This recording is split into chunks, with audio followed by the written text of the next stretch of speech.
నిన్న జరిగిన మ్యాచ్లో టీమిండియా బోనీ కొట్టింది. అదే కాకుండా ధోనీ రికార్డుని రోహిత్ బ్రేక్ కూడా చేశాడు.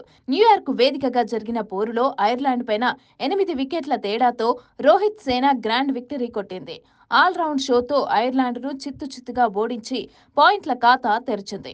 కెప్టెన్ రోహిత్ శర్మ అర్ధ సెంచరీతో రాణించాడు. రిషబ్ పంత్ అద్భుత సిక్సర్తో మ్యాచ్ ఫినిష్ చేశాడు.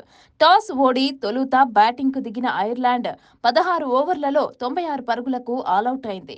భారత బౌలర్లలో హార్దిక్ పాండ్యా 3, బుమ్రా, హర్షదీప్ సింగ్లకు చెరో 2, సిరాజ్, అక్షర్ పటేల్ తలో వికెట్ సాధించారు. ఐర్లాండ్ బ్యాటర్లలో గెరత్ డెలానీ రాణించడంతో ఐర్లాండ్ ఈ మాత్రం స్కోర్ అయినా సాధించగలిగింది. ఈ మ్యాచ్లో team India star all rounder Hardik Pandya పైన ప్రశంసల వర్షం కురిపిస్తున్నారు. టీమిండియాకు విలువైన ఆస్తి హార్దిక్ పాండ్యా అంటూ సునీల్ గవాస్కర్, రవిశాస్త్రి కామెంటరీలో వ్యాఖ్యానించారు. అయితే హార్దిక్ పాండ్యాకు ఈ ఏడాది ఐపీఎల్ ఏమాత్రం అచ్చిరాని సంగతి మనకు తెలిసిందే. కొందరు కుక్కతో పోలుస్తూ గేలి చేశారు. మరోవైపు భార్య విడాకులు ఇస్తుందన్న రూమర్స్. దీంతో హార్దిక్ పాండ్యా టీ20 ప్రపంచ కప్లో ఎలా రాణిస్తాడో అని అనుమానాలు పెట్టుకున్నారు.